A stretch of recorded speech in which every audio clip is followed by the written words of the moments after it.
All right, hello, hi. My name's Matt. If you don't know that, I don't. You probably know that, unless this has reached outside my little sphere of influence. Um, this is kind of weird. I don't usually do video. I never do video. I don't like the sound of my voice or anything like that. But I wanted to talk about something that doesn't work in text. I need to talk about it out loud, kind of get my thoughts out there. It's something I've been meaning to do for a long time, and I'm finally doing it. Um, so yeah, for those of you that don't know, I served a mission for my church, the Church of Jesus Christ of Latter-day Saints, Mormons. I was that missionary, suit and tie, name tag, the whole ordeal. Um, and today, the day that I'm uploading this, the day that you're probably watching this, marks the 2-year mark from the day I left on my mission, the day I entered the training center and officially began my mission, which is weird. Um, if you're not a member, the reason that's weird is because traditionally missions are 2 years long for elders. For males that go out on missions, it's traditionally a 2-year, give or take a week. Um, it's a 2-year gig, and obviously, since I'm making this video and not in a shirt and tie, I didn't serve 2 years, and I wanted to talk about that because I came home early, obviously, and it was hard. Um, and I'm gonna say a lot. Get ready, because I don't know where I'm going with this. But I I wanted to talk a little bit about my experience, kind of why I came home, what happened on my mission that caused me to come home early, um, what I'm still going through to an extent, because I feel like it's just, I don't know, everyone told me you don't need to talk about it, you served a good mission, you were released honorably. Basically, you don't need to share your story. It's between you and God and, whoever you decide to tell. But I wanted to tell everybody because I don't like the idea of just kind of, I don't know. It's always been uncomfortable to me to not be open and honest about why I came home. And to be honest, a lot of you probably didn't even know I came home early. Like, I came back to church the first week and like everyone just had no clue because I was at school for 2 years before my mission, so like I was already gone. No one really knew that I came home early, but I did.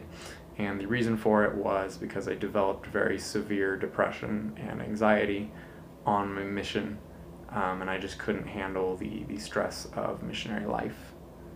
Um, and I kind of wanted to walk through that. So when I first left on my mission, right, I was okay. I was totally there. I'd had some struggle with what I considered depression at the time. I still do. It's just kind of a different form of depression that I'm not used to, or that isn't as severe, I should say. But I left on my mission. I was doing great. I was feeling good, and I entered the missionary training center. I had a really rough time there, to be frank. A lot of missionaries do. It's kind of, you're thrown into the fire and you're just expected to just learn everything and just absorb everything. It's hard. I mean, missionaries struggle.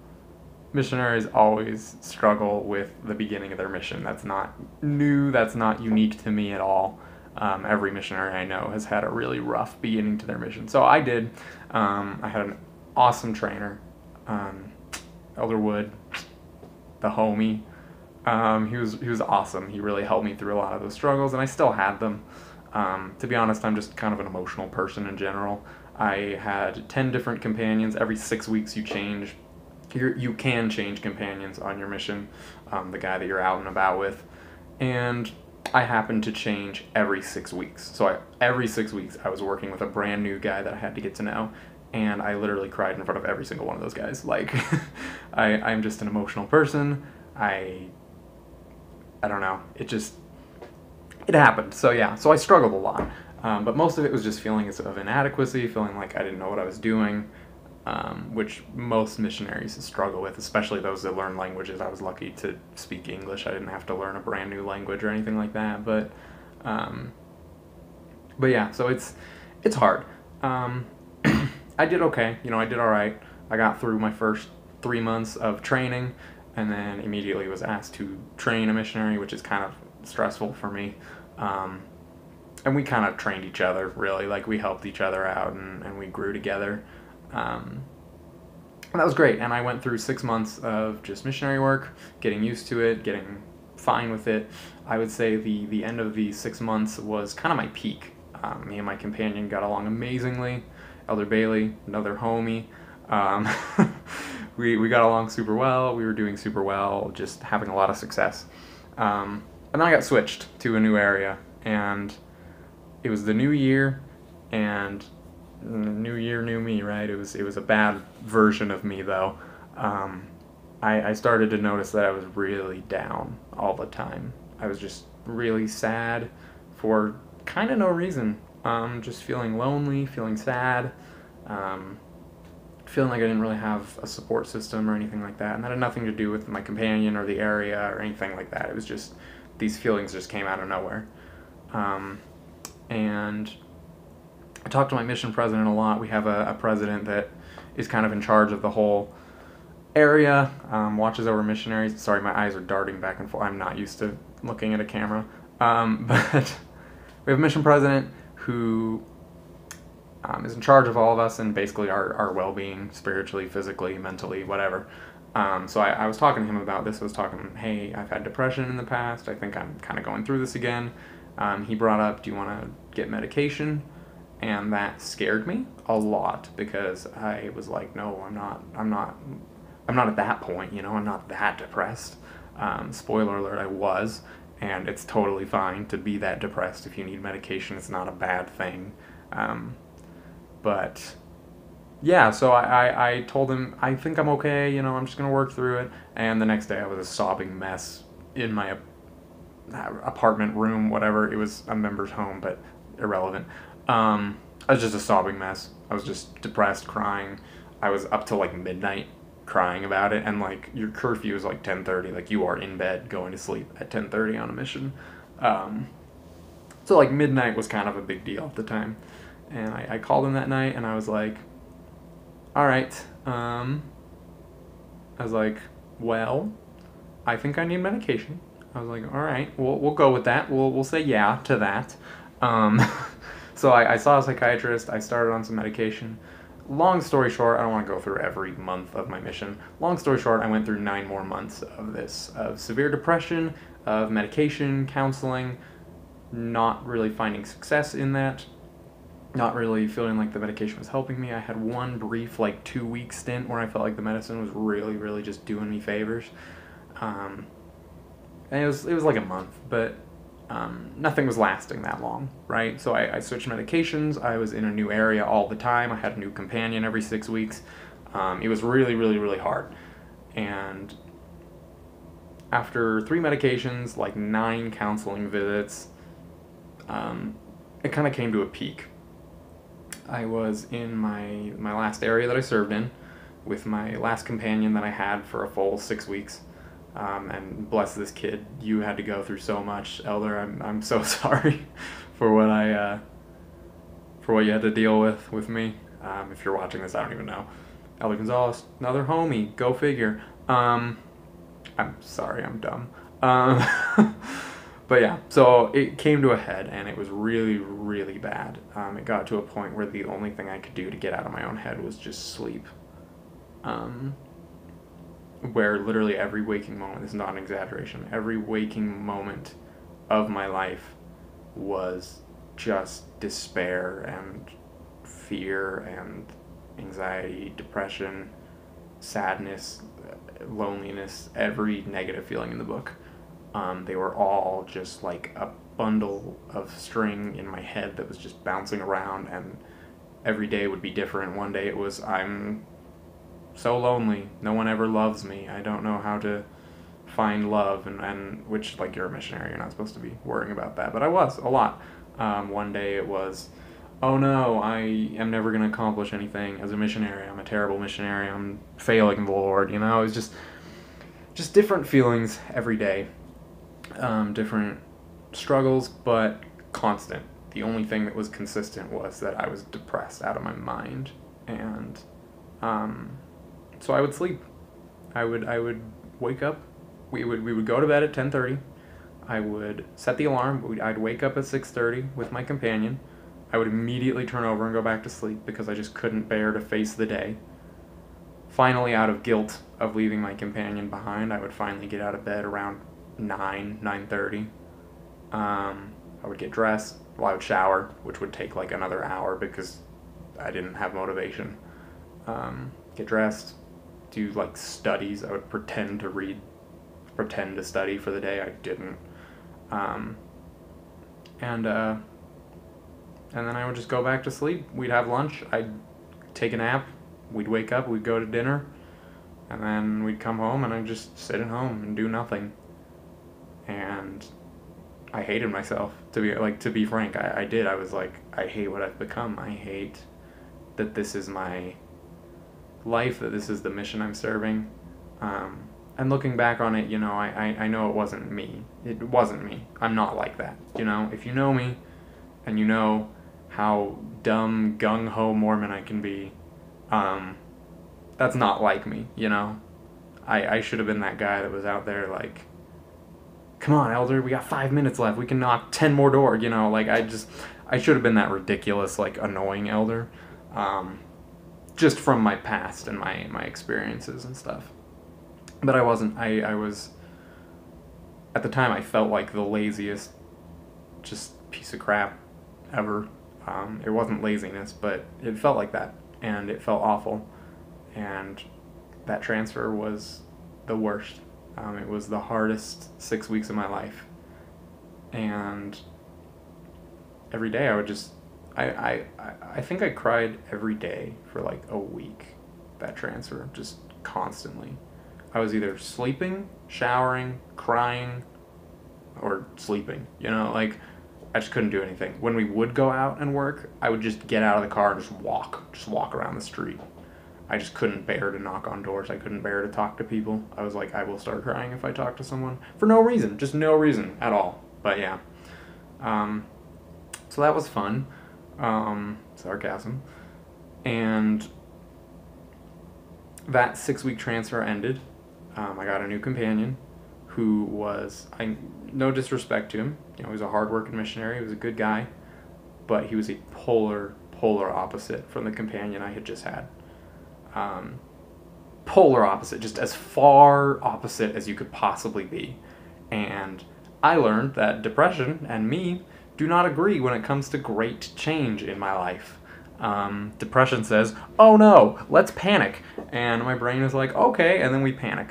And that's what happened. I had this new elder come in to my area. He wasn't new, he'd been in the mission like a year longer than me. Not a year longer, but a while longer than me.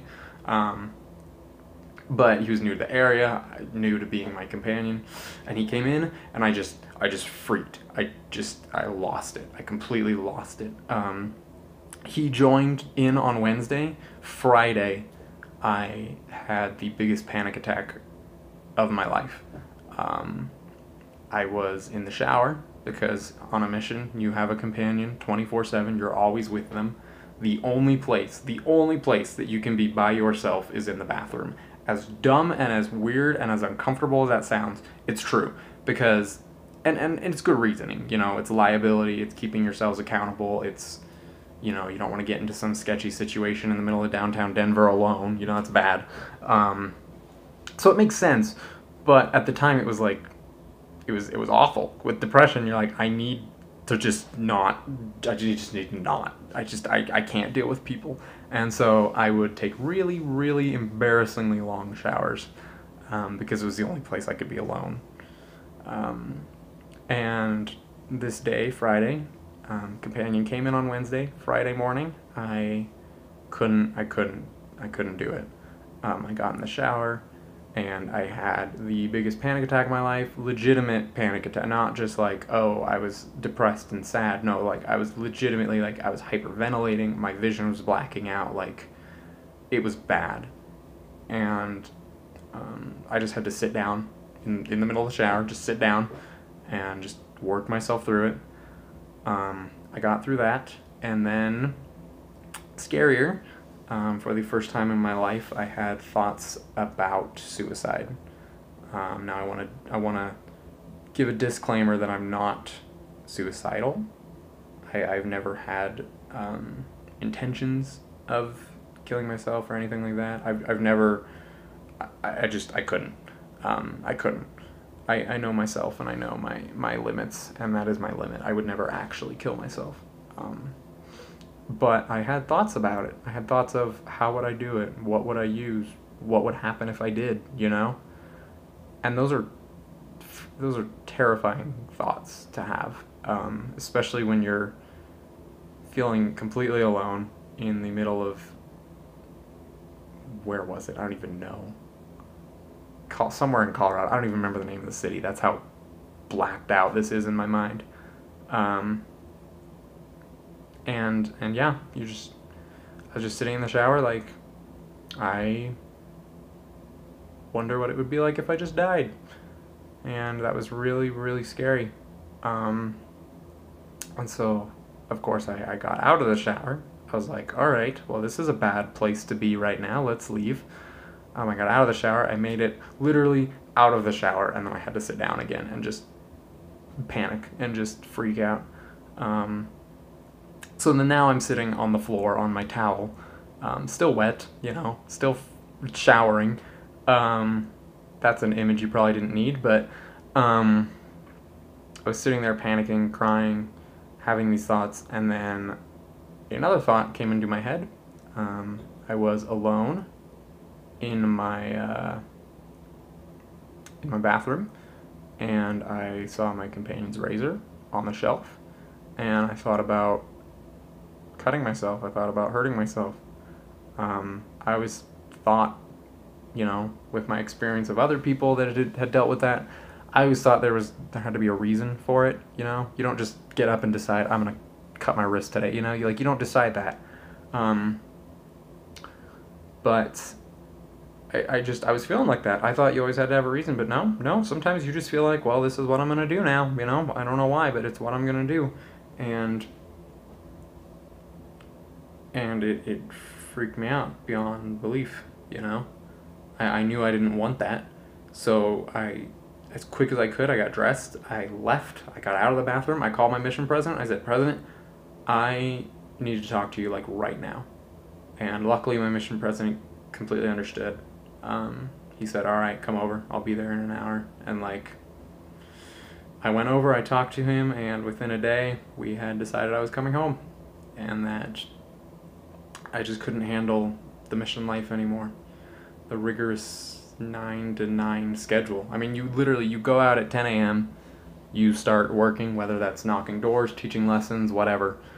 You work from 10 a.m. to 9 p.m. and you get maybe an hour and a half of break in there for food. And it wasn't going to happen. I could not function, let alone function as a missionary. So we sent me home.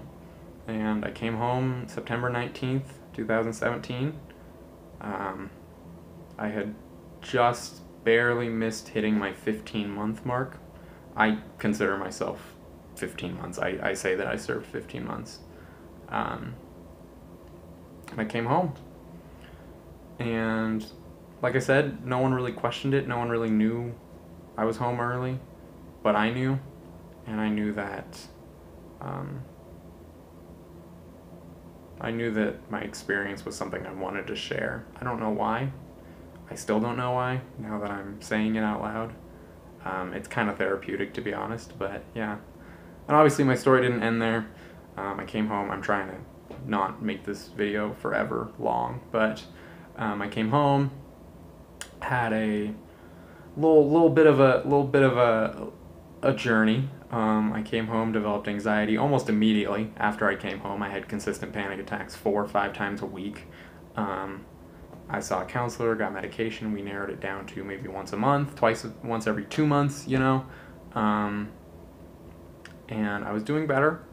From the time that I came home, I had one more thought of self-harm early on in my time being home, and I didn't tell anyone about it because I didn't do it. So it was it's just a thought. I talked to my counselor about it, but I've literally never said that out loud to anyone except for counselors, and it's hard. Luckily, I found some apps that are really, really good. If you struggle with self-harm, if you know anyone that does, the app, it's called Calm Harm, CALMHARM. It's amazing. It helps you, it just gives you different ways of letting out the stress, the tension, that aren't, that don't hurt you. So definitely recommend that. But yeah, so I had that stint. It was hard, but I got a job. I started to be successful. I started to make it through. And 6 months later, I left. I went to college. It's where I am now. I'm in Utah. Left at the end of April of this year. It's June 22nd today, the day that I'm uploading this. I left at the end of April, and I was doing okay. And then about 3-4 weeks in, all of the feelings from the worst point of my depression, they all came back, and they really haven't gone away. I don't want to talk too much about it, obviously, because I'm a little emotional, but they still are here. It's not easier. That's not true. It is easier. I have resources. I have medication. I have things that are helping me, but it's still impossibly hard sometimes. Right now I'm in a weird situation of I don't want to go into it. I'm not making this to be like, pity me, please send me all your attention. I don't, like, trust me. Great social interaction kind of adds to anxiety. Even though I am very social by nature, I thrive off of that, but it also makes me very anxious. So I don't want this to be like a pity me video. I guess I just want it to be more like, hey, this is a thing. And someone like me, who probably looks pretty stable on the outside, can just be a mess on the inside. And yeah.